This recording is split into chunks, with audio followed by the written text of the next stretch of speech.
Bien, bonjour à toutes et à tous.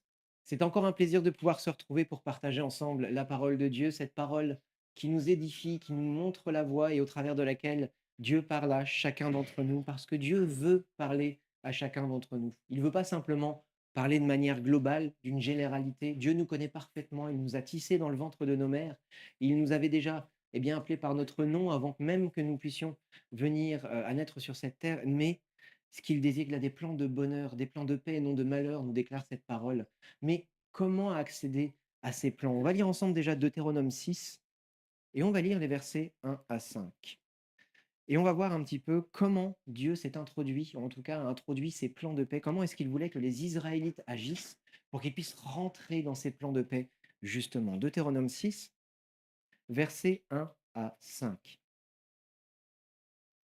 Voici le commandement, les prescriptions et les ordonnances que l'Éternel votre Dieu a commandé de vous enseigner, afin que vous les mettiez en pratique dans le pays dans lequel vous allez passer pour en prendre possession, afin que tu craignes l'Éternel ton Dieu, en observant tous les jours de ta vie, toi, ton fils, le fils de ton fils, toutes ces prescriptions et tous ces commandements que je te donne, et afin que tes jours soient prolongés. Tu les écouteras donc, Israël, et tu les observeras pour les mettre en pratique, afin que tu sois heureux et que vous multipliez beaucoup, comme te l'a dit l'Éternel, le Dieu de tes pères, dans un pays découlant de lait et de miel. Écoute, Israël, l'Éternel notre Dieu, l'Éternel est un. Tu aimeras l'Éternel ton Dieu de tout ton cœur, de toute ton âme et de toute ta force. Les Israélites n'ont pas encore pris possession du pays promis. C'est une promesse, c'est une espérance pour eux, mais Dieu leur dit déjà que cette promesse, pour qu'elle puisse leur bénéficier, pour qu'elle puisse être un vrai cadeau pour eux, pour qu'ils puissent y vivre dans l'abondance, il va y avoir des conditions. Et la première de ces conditions, il l'a lu au verset 5, c'est tu aimeras l'Éternel ton Dieu de tout ton cœur, de toute ton âme et de toute ta force. Mais ces conditions que l'Éternel donne ne sont pas un cadre rigide à suivre simplement pour rester sur les bons rails. On l'a lu, si on reprend les versets précédents et particulièrement le verset 2, c'est pour honorer Dieu, mais d'abord aussi pour le craindre, hein, afin que tu craignes l'Éternel ton Dieu en observant tous les jours de ta vie, toi, ton fils, voilà, tous les commandements que l'Éternel va donner. On sait que, on l'a encore entendu ce matin dans ce qui nous a été partagé au travers des prières, la crainte de l'Éternel, c'est le début de la sagesse, justement. C'est le début, bien de, pour comprendre qui est Dieu. Et si on ne commence pas par cette crainte dans notre relation avec Dieu, on va passer à côté de quelque chose.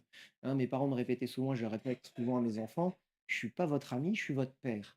Pourquoi? Pour une simple et bonne raison, que le père dans la famille, les parents d'une manière générale, représentent l'autorité. On peut quelque part être ami avec nos enfants, avoir des relations amicales, jouer avec eux, mais on représente avant tout l'autorité qui est censée les conduire, les amener bien justement dans des plans de paix et de bonheur. Quand on est des parents normaux, on veut le bonheur de nos enfants, donc tout ce qu'on fait et ce qu'on déploie, c'est pour qu'ils grandissent convenablement, de la meilleure manière possible, pour qu'ils puissent obtenir justement un certain bonheur, un certain confort, voilà, dans tous les niveaux de leur vie. Et l'Éternel agit de la même manière avec nous. Mais si nous, en tant qu'enfants, dans notre relation, on ne comprend pas que l'Éternel peut être terrible, peut être dangereux pour nous, si nous ne prenons pas attention à notre manière de l'aborder et de l'honorer, on va passer à côté de quelque chose, on n'aura pas cette sainte crainte. Mais on va voir que cette sainte crainte, bien qu'elle soit nécessaire, elle ne peut pas être la seule fondation de notre relation. Avant d'en arriver là, on va aller jusqu'en Deutéronome 10, verset 20, hein,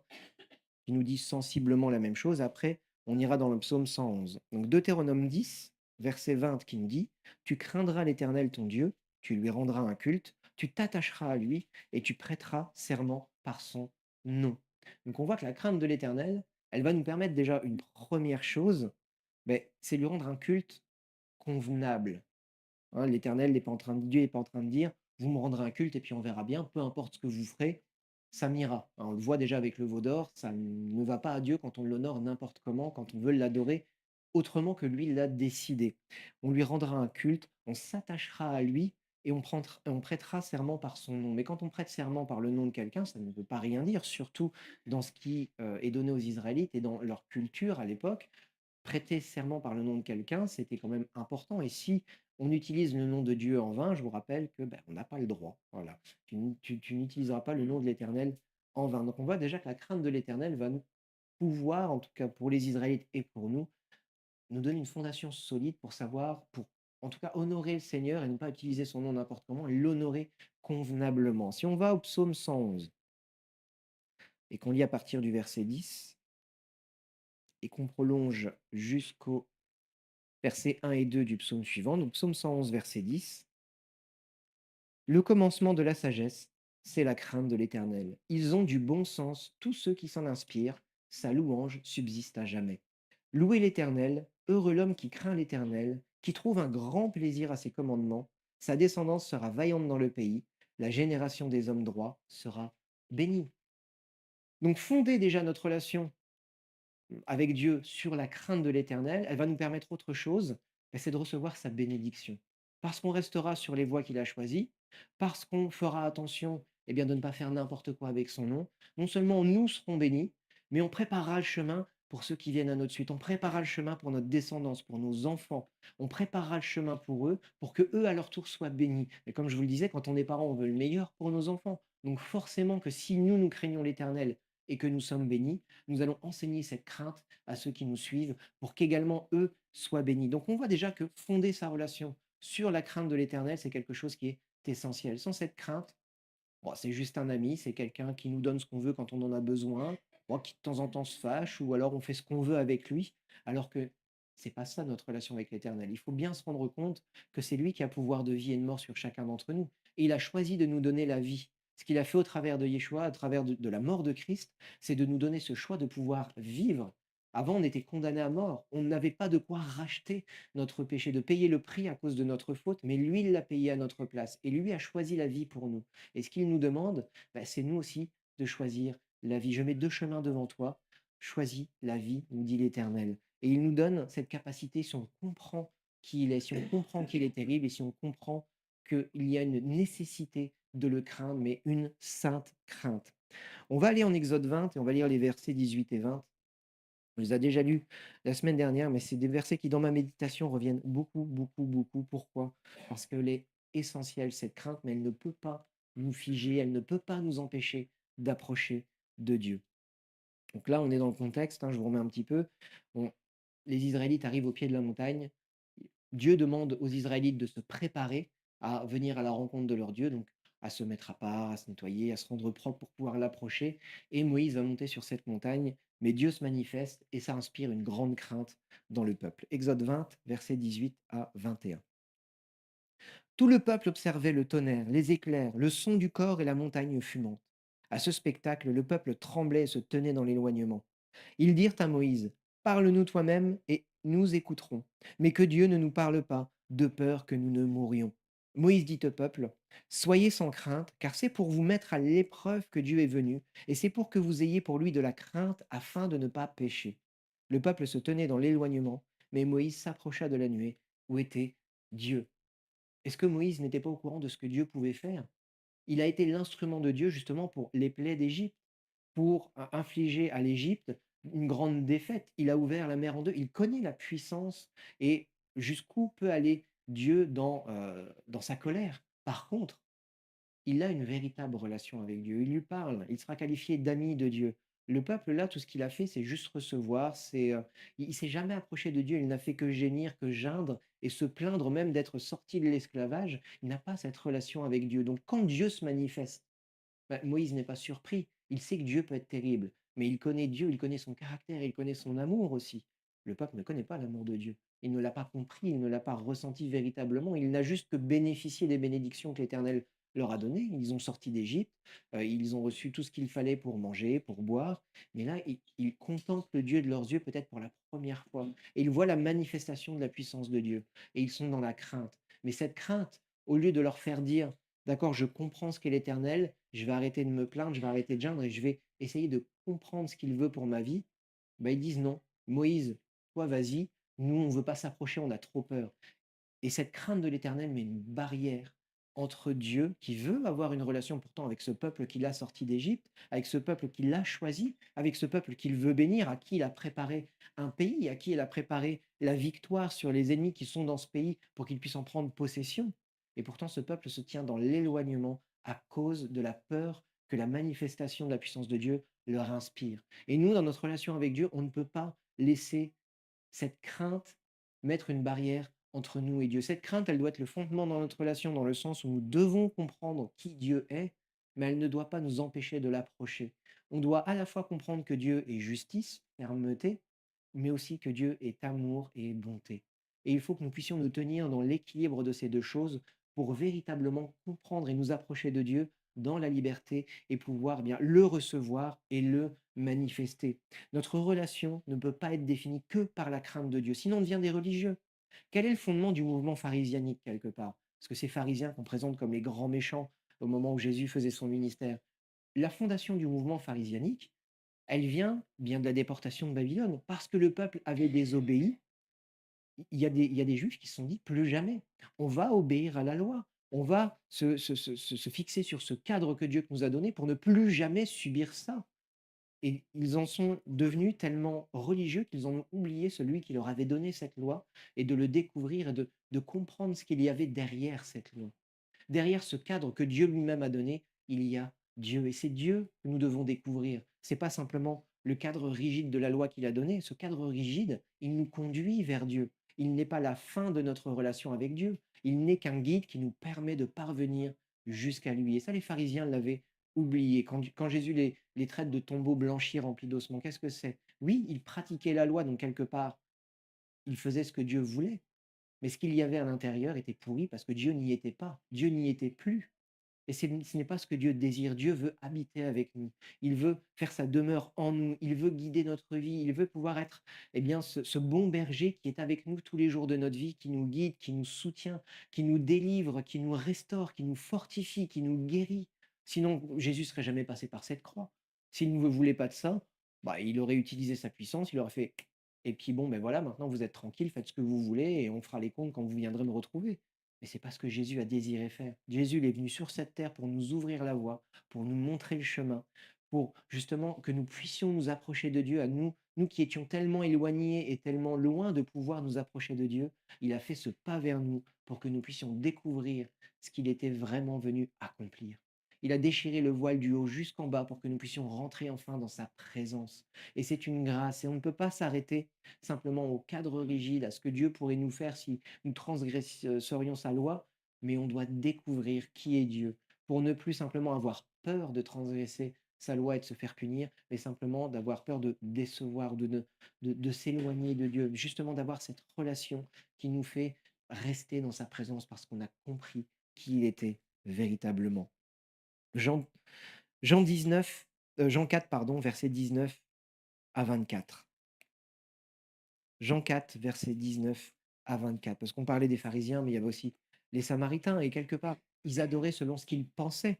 Hein. Les Samaritains et les autres Juifs, hein, ceux qui habitaient la Samarie et ceux qui habitaient les deux autres provinces, étaient ennemis. Pourquoi? Ben parce que les Samaritains suivaient leur loi à eux, quelque part, et les autres, dont le mouvement pharisianique justement était dominant, suivaient la loi qui leur avait été prescrite. Et en ça, ils étaient opposés. Et Jésus va rencontrer une femme samaritaine qui va lui demander, mais c'est où qu'il faut adorer? Nous, on adore sur la montagne, les Juifs, ils adorent au temple, mais c'est où? Et Jésus va lui faire une réponse qui est extraordinaire. Jean 4, versets 19 à 24. Seigneur, lui dit la femme, je vois que tu es prophète. Nos pères ont adoré sur cette montagne et vous dites, vous, que l'endroit où il faut adorer est à Jérusalem. Femme, lui dit Jésus, crois-moi, l'heure vient où ce ne sera ni sur cette montagne ni à Jérusalem que vous adorerez le Père. Vous adorez ce que vous ne connaissez pas, nous adorons ce que nous connaissons, car le salut vient des Juifs. Mais l'heure vient, et c'est maintenant, où les vrais adorateurs adoreront le Père en esprit et en vérité, car ce sont de tels adorateurs que le Père recherche. Dieu est esprit, et il faut que ceux qui l'adorent l'adorent en esprit et en vérité. Les Juifs et les Samaritains, ils se battaient peut-être pour rien.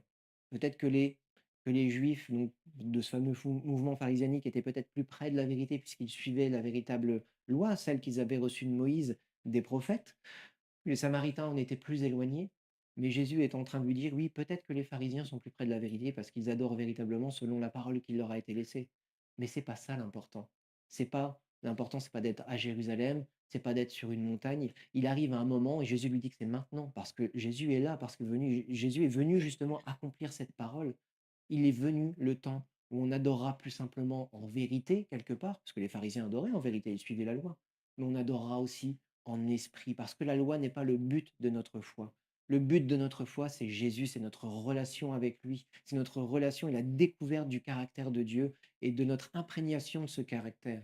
Parce que si simplement on se contente de lire une biographie de qui est Dieu et puis qu'à la fin on la referme et que ça va pas changer notre vie, peut-être qu'on appliquera quelques principes qui sont bons, mais c'est pas ça que Dieu veut. Dieu veut pas que nous appliquions des principes. Dieu veut que nous ayons une relation avec lui et qu'on puisse comprendre son cœur et le recevoir pleinement. Jean 17, versets 1 à 3. Nous qui étions incapables justement de comprendre qui il était véritablement, Jésus s'est fait celui qui est venu sur cette terre pour nous montrer le chemin. Jean 17, versets 1 à 3. Après avoir ainsi parlé, Jésus leva les yeux au ciel et dit, Père, l'heure est venue, glorifie ton Fils afin que le Fils te glorifie, selon que tu lui as donné pouvoir sur toute chair, afin qu'il donne la vie éternelle à tous ceux que tu lui as donnés. Or, la vie éternelle, c'est qu'ils te connaissent, toi, le seul vrai Dieu, et celui que tu as envoyé, Jésus-Christ. Dieu, il est inapprochable. Dieu le Père, dans les cieux, il est inapprochable. Même Moïse, on en parlait encore il n'y a pas si longtemps que ça, n'a pas pu le voir de face. Il est inapprochable, inatteignable, parce que on ne peut pas s'approcher de lui. Mais Jésus, il est l'image du Père qui nous donne cette capacité bien, d'approcher, de comprendre, d'avoir cette relation. Et au travers de lui, on peut véritablement discerner Dieu, mais seulement au travers de lui, pas au travers d'une parole, pas au travers d'une belle philosophie, pas au travers d'une simple doctrine, c'est au travers de la personne de Jésus-Christ qu'on peut découvrir le Père. Et comme je vous le disais, cette loi, elle est bonne. Elle a été donnée aux Israélites, elle vient de Dieu. Hein, on se rappelle qu'à Shavuot, ils ont reçu le don de la Torah. Le don de la Torah, il n'est pas venu de d'X, Y, c'est pas Moïse qui s'est creusé la tête en disant, bon, qu'est-ce que j'ai compris de Dieu et puis qu'est-ce que je vais pouvoir leur transmettre. Non, c'est Dieu qui a donné ces paroles à son peuple. Donc cette parole, elle est bonne, cette parole, elle nous conduit vers Dieu. Cette parole ne fait que nous conduire vers Dieu. Elle nous donne un cadre pour pouvoir l'approcher, pour pouvoir comprendre qui il est et pour pouvoir faire ce qui lui plaît. C'est un début. Mais ce qui nous permet véritablement de comprendre le cœur de Dieu, de le recevoir et d'avoir ce lien, cette relation, c'est Jésus mort à la croix et ressuscité, qui est retourné vers le Père, qui nous a envoyé son esprit pour que nous puissions avoir une communion personnelle et constante avec le Seigneur. Sans ça, la parole de Dieu elle-même nous dit qu'elle est une lettre morte qui peut même mener à la mort. Les hommes ont fait des choses atroces au travers de cette parole.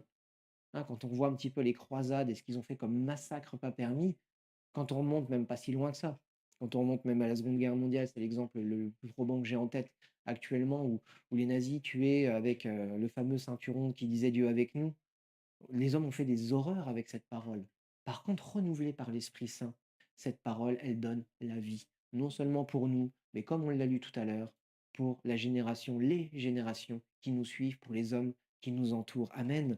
Il faut que nous puissions construire cette relation avec Dieu, non seulement sur sa crainte, parce que Dieu est un Dieu terrible, Dieu n'a pas changé. Il est le même qui a maté la révolte de Corée, qui a ouvert la terre pour la refermer sur ses propres enfants, qui a envoyer le feu sur Sodome et Gomorrhe. Enfin, ce Dieu existe toujours, il est le même, hier, aujourd'hui, éternellement, il ne changera pas. Et c'est pas parce qu'on est aujourd'hui dans un temps de grâce, hein, une année de grâce, qu'il n'y aura pas un jour de vengeance pour l'éternel. Il faut qu'on s'en rappelle. Ananias et Saphira, ils ont joué avec l'Esprit Saint.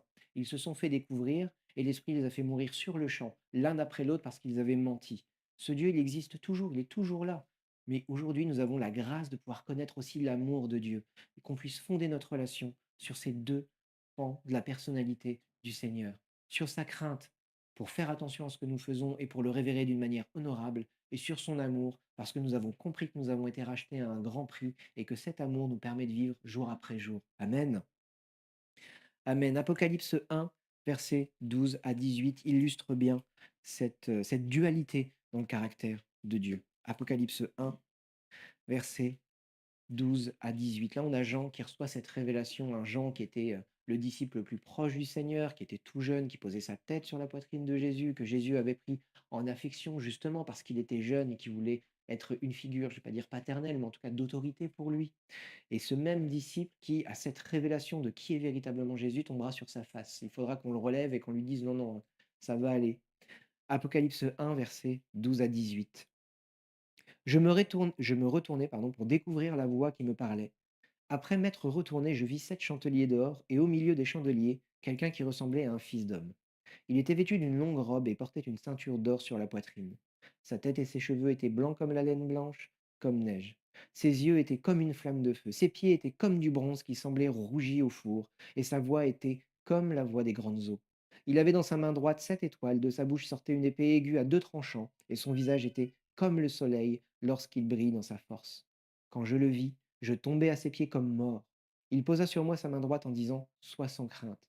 Moi je suis le premier et le dernier, le vivant. J'étais mort et me voici, vivant au siècle des siècles. Je tiens les clés de la mort et du séjour des morts. On ne se rend pas souvent compte du Jésus qu'on adore. Le Jésus qu'on adore, c'est pas le petit Jésus dans la crèche, c'est pas le Jésus sur la croix, il n'y est plus. Aujourd'hui, c'est Jésus-là qu'on adore.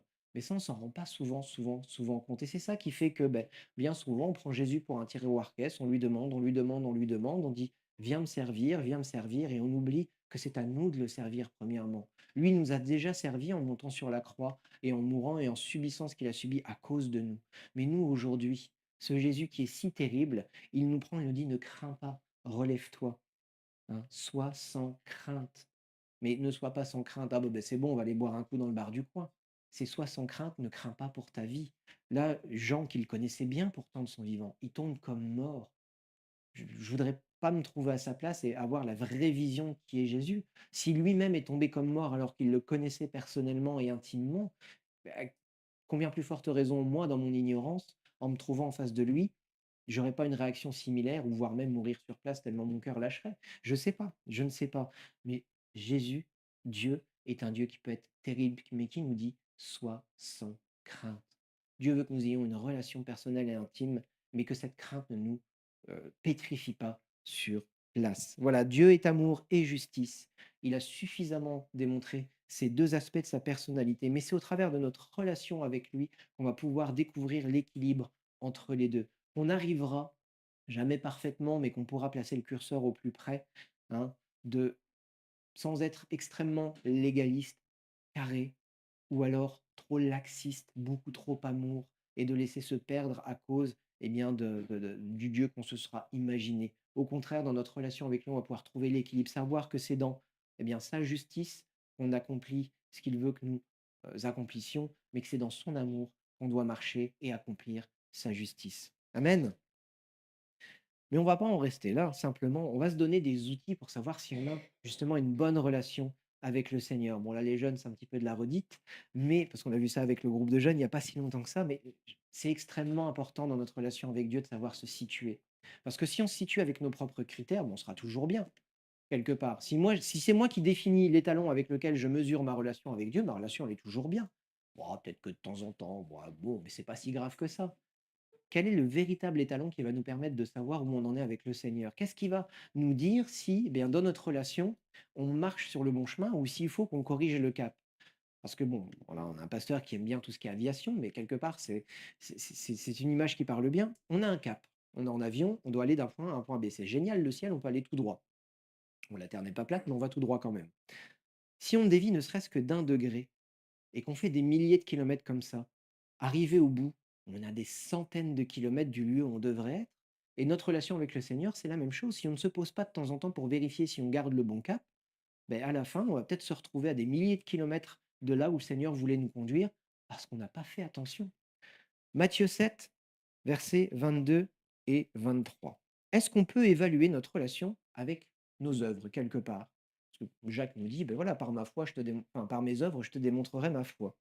Est-ce que ces œuvres, elles sont quelque chose qui, peut permettre, à quelqu'un de savoir: «OK, j'ai une bonne relation avec le Seigneur, moi je sers, je fais des belles œuvres, il y a pas de souci». Qu'est-ce que nous dit Matthieu 7, versets 22 et 23? «Beaucoup me diront en ce jour-là: Seigneur, Seigneur, n'est-ce pas en ton nom que nous avons prophétisé? En ton nom que nous avons chassé des démons? En ton nom que nous avons fait beaucoup de miracles? Alors je leur déclarerai: Je ne vous ai jamais connus, retirez-vous de moi, vous qui commettez l'iniquité». On voit que même en faisant des bonnes œuvres, hein, parce que bon, chasser des démons, prophétiser, enfin, il faut quand même avoir un minimum de relation avec Dieu pour faire ces choses-là. Il faut recevoir une certaine puissance qui ne nous vient pas de nulle part. Eh bien, ces gens, Jésus répondra: «S'ils ont commis l'iniquité, s'ils n'ont pas suivi sa parole et sa volonté, je ne vous connais pas». Bah non, les œuvres ne sont pas une mesure de ce qu'on peut faire. On pourrait être le plus grand ouvrier du monde. Si nos œuvres ne sont pas faites avec Christ et si elles ne sont pas celles que Dieu veut que nous accomplissions, ces œuvres ne nous servent à rien, en tout cas. Peut-être qu'on aura pu bénir des milliers de personnes avec ces œuvres, alléluia, ça nous sera peut-être compté comme justice au moment où on paraîtra devant Dieu. Mais si ce ne sont pas les œuvres que Dieu nous a préparées et qu'il voulait que nous pratiquions, ces œuvres ne seront pas comptées pour nous. Elles ne nous servent à rien. Donc nos œuvres ne sont pas un étalon de notre bonne relation avec le Seigneur. Elles nécessitent une certaine relation, certes, mais c'est pas parce qu'on a de belles œuvres, de grandes œuvres, des œuvres visibles ou tout ce que vous voulez. C'est pas parce que je suis là derrière la chair ou derrière un instrument ou à partir dans les rues ou à prophétiser. C'est pas ça qui indique la nature de ma relation avec Dieu. Il y a beaucoup de prophètes qu'on a vus tomber à cause de péchés dans leur vie personnelle, mais ils prophétisaient quand même. Ça, c'est un don. Dieu ne se repent pas de ses dons. Les dons de Dieu et les talents qu'il nous donne ne sont pas une mesure de notre bonne relation avec le Seigneur. Donc si les œuvres ne sont pas un étalon suffisant pour dire: «Bah, OK, j'ai une bonne relation avec le Seigneur», peut-être qu'on peut le sentir, peut-être que, bah, voilà, on peut se dire: «Le Saint-Esprit est là, il me fait sentir bien, il y a pas de souci avec tout ça». Bah, Matthieu 24, versets 23 et 24 nous enseigne autre chose sur notre ressenti. Matthieu 24, versets 23 et 24. Si quelqu'un vous dit alors, le Christ est ici ou il est là, ne le croyez pas. Car il s'élèvera de faux Christ et de faux prophètes. Ils opéreront de grands signes et de grands prodiges au point de séduire, si possible, même les élus. Là, Jésus, il parle pas de païens, il parle pas de personnes qui ne le connaissent pas, qui s'approchent pour la première fois et qui pourraient être trompées par des manœuvres habiles et séductrices. Non, il parle d'élus, donc de personnes qui sont appelées, qui connaissent Dieu. Donc, quelque part, on va peut-être se trouver devant des personnes qui vont opérer des prodiges, des miracles, mais qui seront faits pour nous tromper. Donc, on pourra se dire, ah oui, je le ressens, il est bien, regarde, il a fait des belles choses. Mais c'est pas notre ressenti, parce que notre ressenti peut nous tromper. Le Saint-Esprit, il n'est pas là pour nous faire nous sentir bien. C'est pas parce que quand on l'a rencontré ou que quand on en a besoin, il nous fait sentir bien, parce qu'on a besoin quelque part, quand on se rapproche du Seigneur, eh bien, d'être guéri, d'être restauré, d'être fortifié. Donc oui, l'Esprit peut faire ces choses. Il peut nous donner un état d'âme, un bon état d'âme. Mais c'est pas ça qui est l'étalon de notre foi. Sinon, Jésus serait passé à côté de son plan, hein. Bah, Jésus, dans le jardin de Gethsémani, c'est un échec total à ce moment-là, si le fait de se sentir bien, c'est avoir une bonne relation avec le Seigneur. Il était tellement stressé qu'il suait des gouttes de sang. Hein, c'est une condition physique, hein, on l'avait vu ensemble. Je ne me rappelle plus comment ça s'appelle, mais en fait, il y a des petits vaisseaux qui éclatent et comme il y a pas beaucoup de peau ni beaucoup de muscles, ben voilà, le sang perle en même temps que la sueur. Il était tellement stressé que sa pression artérielle était énorme et il lui a fait perdre du sang mêlé avec sa sueur. Enfin, donc voilà, si nos émotions, notre ressenti est un étalon de, notre bonne relation avec le Seigneur, ben Jésus n'avait pas de relation avec lui-même à ce moment-là. Oui, c'est un peu paradoxal. Bien sûr que non, nos émotions, notre ressenti ne peuvent pas être un étalon, suffisant pour se dire: «J'ai une bonne relation, une mauvaise relation». Parce que sinon, dès qu'on serait dans les ennuis, dès qu'on aurait une épreuve, dès qu'on aurait quelque chose qui viendrait charger nos épaules, ça voudrait dire qu'on a perdu cette relation. Non, c'est pas parce que l'épreuve est là qu'on a perdu cette relation. Peut-être qu'on a plus de mal de rentrer dans la présence de Dieu. Peut-être qu'on a plus de mal à entendre sa voix parce que, eh bien, justement, il y a l'épreuve qui est là et qui nous accable et qui veut nous empêcher d'avancer. Mais ça ne veut pas dire pour ça qu'on prie moins ou qu'on est moins efficace dans notre service, que Dieu nous a abandonnés. Non. Ça veut simplement dire qu'on va passer un temps difficile, mais que si on place notre foi et notre confiance en Dieu, cette même parole nous dit qu'il nous donnera la victoire et la délivrance. Amen. Donc, notre ressenti n'est pas un étalon suffisant non plus. Donc, ni nos œuvres, ni ce qu'on ressent n'est capable de nous dire si on a une bonne relation ou pas. Et à un moment, c'est peut-être se dire que si on a ces critères, cette mesure, c'est qu'on a oublié qui était Dieu. Toute chose parfaite, elles nous viennent d'où? Elles nous viennent d'en haut, notre Père céleste. Donc l'étalon qui va nous permettre de savoir si on a une bonne relation ou une moins bonne ou une mauvaise relation avec le Seigneur, c'est lui qui va nous la donner. Comment? Jean 15, versets 1 à 5. La parabole du cep et du vigneron. Jean 15, versets 1 à 5. Moi, je suis le vrai cep et mon Père est le vigneron. Tout sarment qui est en moi et qui ne porte pas de fruits, il le retranche. Et tout sarment qui porte du fruit, il l'émonde afin qu'il porte encore plus de fruits. Déjà, vous êtes émondés à cause de la parole que je vous ai annoncée. Demeurez en moi comme moi en vous, de même que le sarment ne peut de lui-même porter de fruits, s'il ne demeure sur le cep, de même vous non plus, vous ne demeurerez en moi. Vous ne demeurez en moi. Moi, je suis le cep, vous êtes les sarments. Celui qui demeure en moi, comme moi en lui, porte beaucoup de fruits, car sans moi, vous ne pouvez rien faire. Mais c'est remettre un petit peu l'église au milieu du village, si je peux dire ça. C'est Dieu qui doit être au centre de toutes ces choses. Le fruit qu'on porte ne vient pas de nous. Si on veut porter du fruit, si on veut voir les fruits de notre relation avec le Seigneur, ils ne viendront pas de nous-mêmes. Parce que même si effectivement ils vont se manifester au travers de nous, quand on fait, allez, pour ceux qui sont pas très, enfin, qui travaillent jardinier, voilà, qui travaillent pas au jardin. Pour ceux qui sont pas très jardiniers, qui sont pas à l'aise avec les plantes, finalement, là, un sarment, c'est un bout de branche qu'on met sur un autre arbre pour qu'il puisse, vivre au travers de ce que cet autre arbre va lui apporter. Et ici, ce que Jésus est en train de dire, c'est sur moi que vous êtes greffés. C'est moi, c'est de moi que vous tirez votre source et votre vie. Donc ce qu'on va pouvoir manifester et qu'on va pouvoir voir dans notre vie, qui sera manifesté au travers de nous, ne viendra pas de nous. Et si on a une bonne relation avec le Seigneur, si vraiment notre vie elle est fondée en Christ et qu'on est attaché à lui et que lui est attaché à nous, ce qu'on va voir, eh bien, c'est le fruit que lui va nous faire porter. Nous ne sommes pas nous-mêmes l'étalon de ce qui va pouvoir manifester notre bonne relation avec le Seigneur. Il faut sortir ça de la tête. Ce ne sont pas nos œuvres qui manifestent notre bonne relation. Ce n'est pas notre ressenti qui manifeste notre bonne relation. C'est le fruit du Seigneur que nous manifestons certes, mais ça reste le fruit du Seigneur qui va nous permettre de voir si on a une bonne ou une mauvaise relation. Et qu'est-ce que c'est le fruit du Seigneur? Galates 5, versets 22 à 25. Galates 5, versets à 22 à 25, hein, c'est le fruit de l'esprit. Et ce sont tous des aspects de personnalité qu'on peut peut-être changer un tant soit peu si on est courageux, mais qu'on devra toujours tenir en bride si c'est pas le Seigneur qui les a renouvelés, si c'est pas le Seigneur qui tient notre vie. Si c'est le Seigneur qui tient notre vie, eh bien, les aspects de notre caractère et de notre comportement qui nous posent souci, il va les gommer au travers des frères et des sœurs, au travers des épreuves justement, mais c'est lui qui va les gommer. Donc ce ne sera plus une épreuve et un combat pour nous tant qu'on reste fixé sur lui, tant qu'on reste attaché à lui. Par contre, si on manifeste du fruit contraire justement à ce caractère, on pourra se dire mince, il faudrait que je travaille ma relation dans ces domaines-là avec le Seigneur. Galates 5, versets 22 à 25.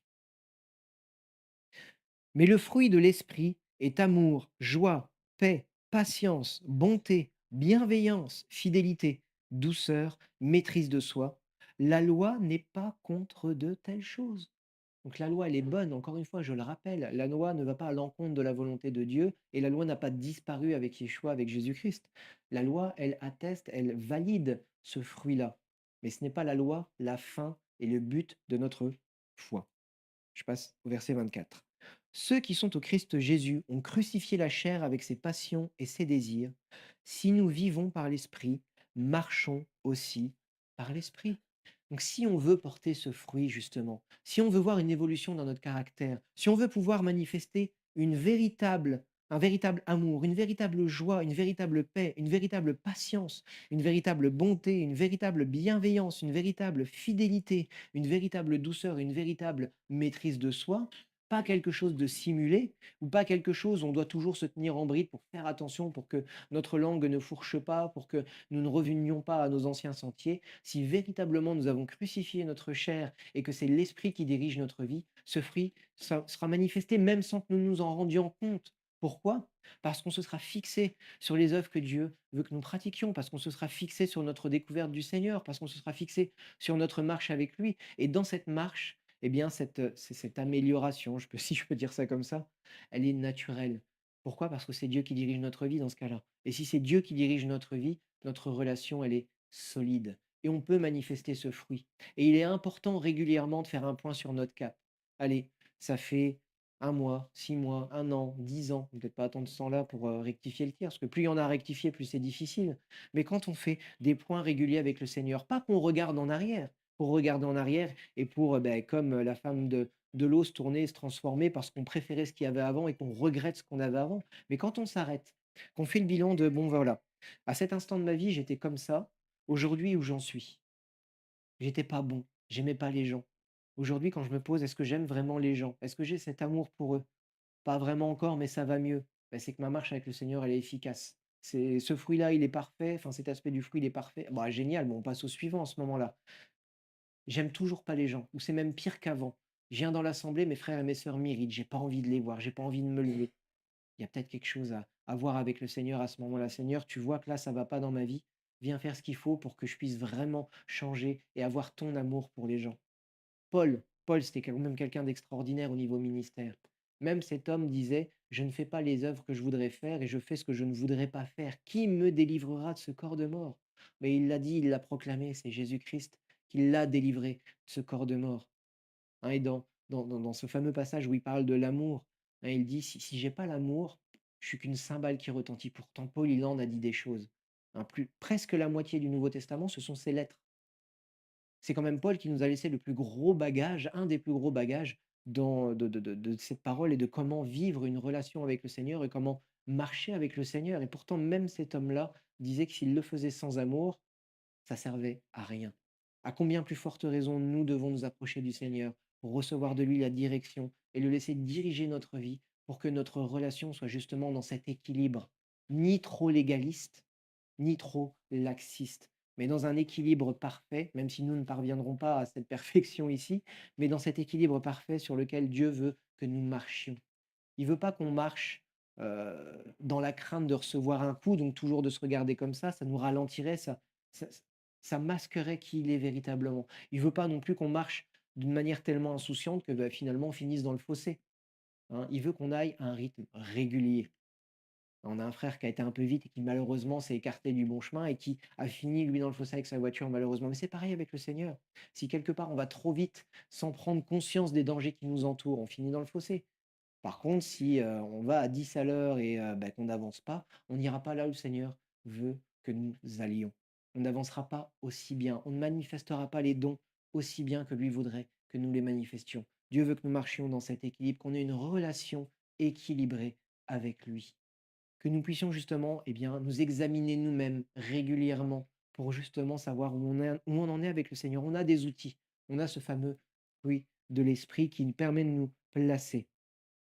Je vais même revenir un petit peu avant, hein. On va prendre, Galates 5 et on va lire même à partir du verset 13, parce que là, on a eu le bon côté, mais il y a le mauvais côté aussi qui doit nous alarmer si jamais ça nous arrive ou qu'on le voit.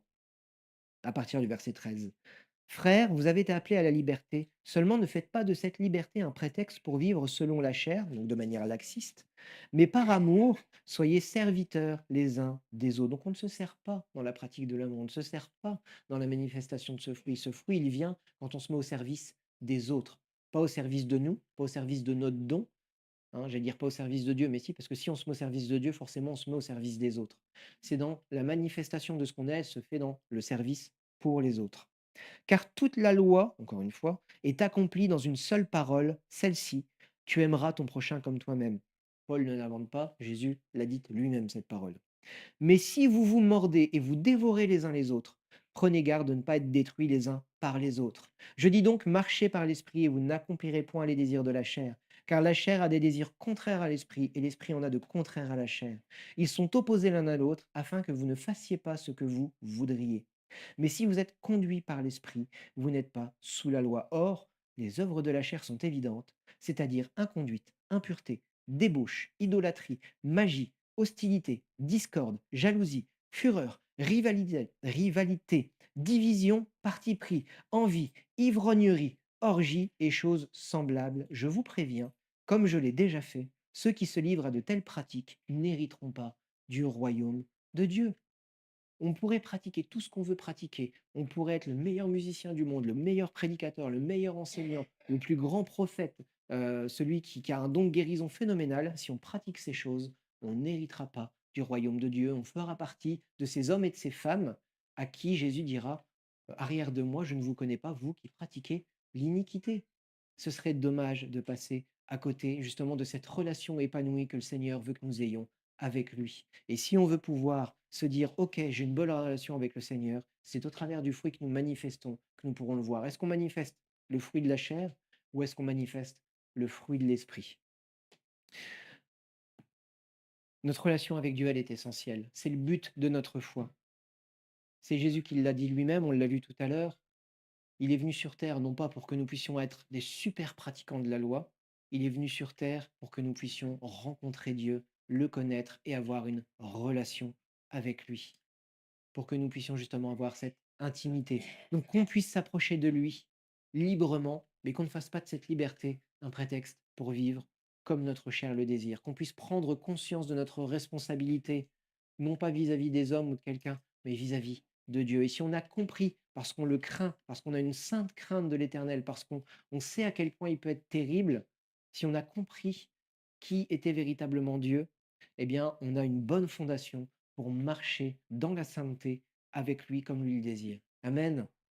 Voilà, soyez bénis. Vous qui nous avez suivis en ligne, passez un bon dimanche. On se retrouve donc ce mercredi pour l'enseignement à 19h30. On se retrouve aussi demain pour notre réunion de prière à 20h dans nos locaux pour les membres de l'eau vive. Soyez bénis. Passez un bon dimanche.